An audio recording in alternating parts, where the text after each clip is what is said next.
ನಮ್ಮ ಅಪ್ಪೇನಹಳ್ಳಿ ಗ್ರಾಮದಲ್ಲಿದ್ದೀನಿ. ಸ್ವಲ್ಪ ಹಿಂದೆ ಅಪ್ಪೇನಹಳ್ಳಿ ಗ್ರಾಮದ ನಮ್ಮ ಹಿರಿಯರು ಎಲ್ಲ ನಮ್ಮ ಕಾಂಗ್ರೆಸ್ ಪಕ್ಷದ ಎಲ್ಲ ಮುಖಂಡರು ಇವತ್ತೊಂದು ಒಳ್ಳೆ ತೀರ್ಮಾನಕ್ಕೆ ಬಂದು ನಮ್ಮ ಮಾಜಿ ತಾಲೂಕ್ ಪಂಚಾಯತಿ ಮೆಂಬರ್ ಸುಮಂತ್ ಸುಮಂತ್ ಅವರನ್ನ ಇವತ್ತು ಕಾಂಗ್ರೆಸ್ ಪಕ್ಷಕ್ಕೆ ಸೇರ್ಪಡೆ ಮಾಡಿಸಿದ್ದಾರೆ.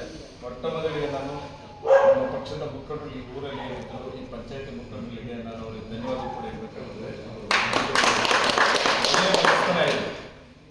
ನಾನು 86ರಿಂದ ರಾಜಕಾರಣದಲ್ಲಿ ಕಾಂಗ್ರೆಸ್ ಪಾರ್ಟಿ ನಾನು ಅವಾಗಿಂದ ನೋಡ್ತಾ ಇದ್ದೀನಿ. ಮನೆ ಹೆಸರು ಕೆಂಪೇಗೌಡರು ಹೌದು, ನಾನು ಅವರನ್ನು ಕೂಡ ನೋಡಿದ್ದೀನಿ. ಇಲ್ಲಿ ಕಾಂಗ್ರೆಸ್ ಪಾರ್ಟಿ ಅಂದರೆ ನಾಗರಾಜ್ ತುಂಬ ಹತ್ತಿರವಾಗಿರುತ್ತೆ ಅಂತ ಒಂದು ಇತಿಹಾಸ ಇರುವಂಥ ಮನೆ. ಕಾರಣಾಂತರ JDS ಪಾರ್ಟಿನಲ್ಲಿ ಹೋಗಿದ್ದು, ನಾನು ಹೋಗ್ಬಿಟ್ಟಿದ್ದೆ, ಅವಾಗ ಹೋಗ್ತಿದ್ದೆ, ಮನೆ ಕಟ್ಕೊಂಡು ಹೋಗ್ತಿದ್ರು, ಅಲ್ಲೇ ಉಳ್ಕೊಂಡ್ಬಿಟ್ಟಿದ್ರು. ಈಗ ಭಾರಿ ಖುಷಿ ಆಯ್ತು ನನಗೆ, ಕಾಂಗ್ರೆಸ್ ಪಕ್ಷಕ್ಕೆ ಒಂದು ಶಕ್ತಿ ಬಂತು. ಇದೇ ರೀತಿ ತಾಲೂಕಲ್ಲಿ ಸುಮಾರು ಜನ ಇವತ್ತು ಕಾಂಗ್ರೆಸ್ ಪಕ್ಷದ ಪರವಾಗಿ ಬರ್ತಾರೆ. ಕಾರಣ ಏನಂದರೆ ಕರ್ನಾಟಕ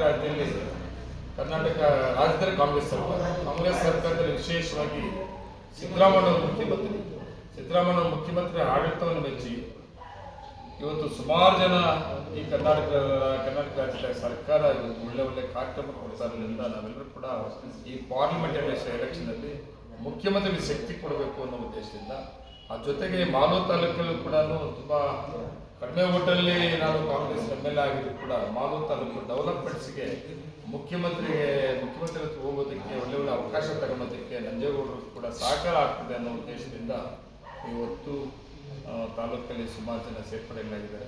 ವಿಶೇಷವಾಗಿ ನನಗೆ ಇಲ್ಲಂತೂ ಭಾರಿ ಖುಷಿ ಆಯಿತು. ತುಂಬ ದಿವಸದಿಂದ ಪ್ರಯತ್ನ ಇತ್ತು, ಆ ಪ್ರಯತ್ನಕ್ಕೆ ಪ್ರತಿಫಲ ಸಿಕ್ಕಿದೆ. ನಾನು ವಿಶೇಷವಾಗಿ ಅವರ ಪಾರ್ಟಿಗೆ ಸ್ವಾಗತ ಬಯಸೋ ಜೊತೆಗೆ ಗೌರವವಾಗಿ ಪಾರ್ಟಿಗೆ ಸೇರ್ಪಡೆ ಆಗಿರೋದನ್ನು ನಾನು ಮತ್ತು ನನ್ನ ಪಾರ್ಟಿ ಕೂಡ ನಡೆಸ್ಕೊಳ್ತೀವಿ. ನಮಸ್ಕಾರ.